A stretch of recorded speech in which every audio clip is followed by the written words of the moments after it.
You're listening to the Retro Mo Podcast. I'm your host, Mo, and I love to play and review old video games and a few new games too. If you prefer to read instead of listen, check out my written reviews at retromo.substack.com.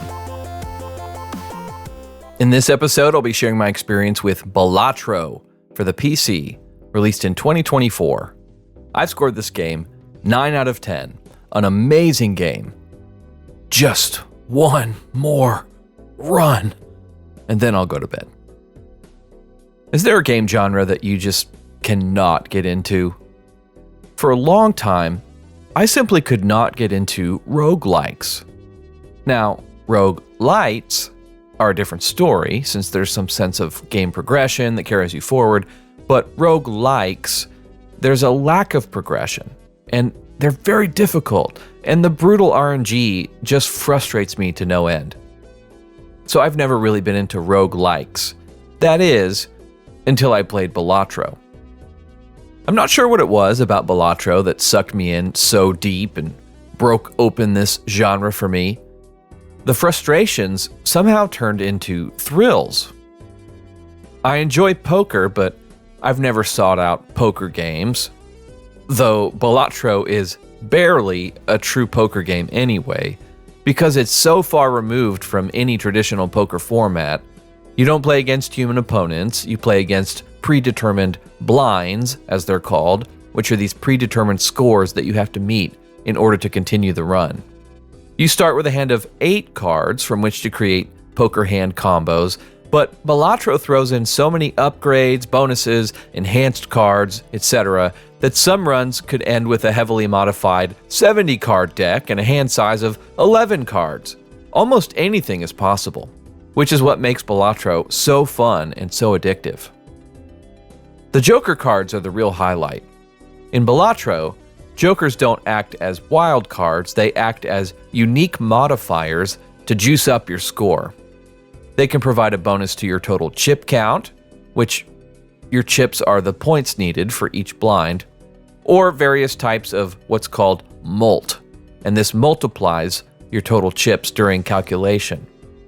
Or there could be a variety of other unique effects from a Joker. After each round, you earn cash, which can be spent in a randomized shop on new Joker cards or card packs. You've got enhanced playing cards, planet cards, which upgrade the base score of a particular poker hand, tarot cards, which offers a wide assortment of different effects, and spectral cards, which have these powerful but risky RNG effects. And all of these things contribute to your run. Many of these effects come with a cost or condition, so you're often faced with a difficult A or B choice as you develop your run. The first night I gave Balatro a shot, I couldn't stop.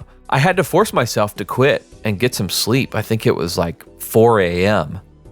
It's an unbelievably addictive game. At first, it can be overwhelming, but you slowly learn the ins and outs of the game as you discover your favorite strategies and upgrades. It's really easy to fall into the flush strategy, especially when you unlock the checkered deck later on in the game, which only contains 2 suits. But I found a lot of success in the 2-pair synergy strategy. But everyone has their own style and preferences, which is what makes this game so fun. The game has great artwork and style, but I did choose to turn down the CRT effect a little bit in the settings.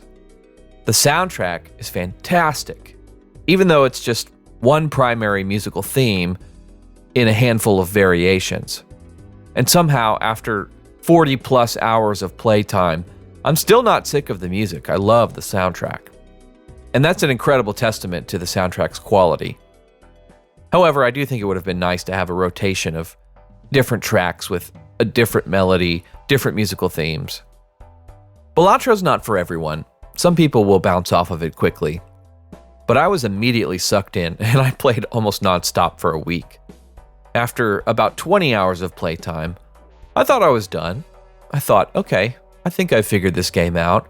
Balatro itself is a bit of a puzzle to be solved.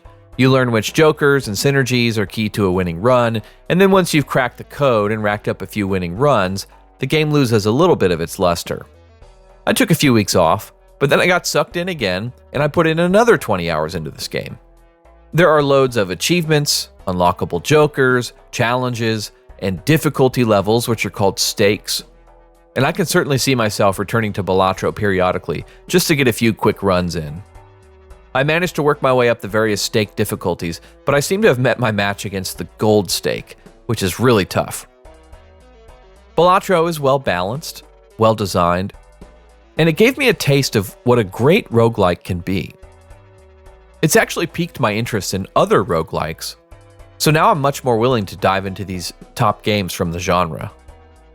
I strongly recommend giving Balatro a try. If you want a little help getting started with Balatro, check out my Balatro quick guide on my Substack. Just look for the Balatro article and scroll down to the bottom. Thanks for listening to the Retro Mo podcast. As always, I do my best to keep all of my content spoiler-free and rated E for everyone. If you find this podcast enjoyable or helpful, tell a friend and consider giving a 5-star review on your favorite podcast app. If you have questions or comments, you can send an email to retromopodcast@gmail.com. Thanks for listening. Godspeed.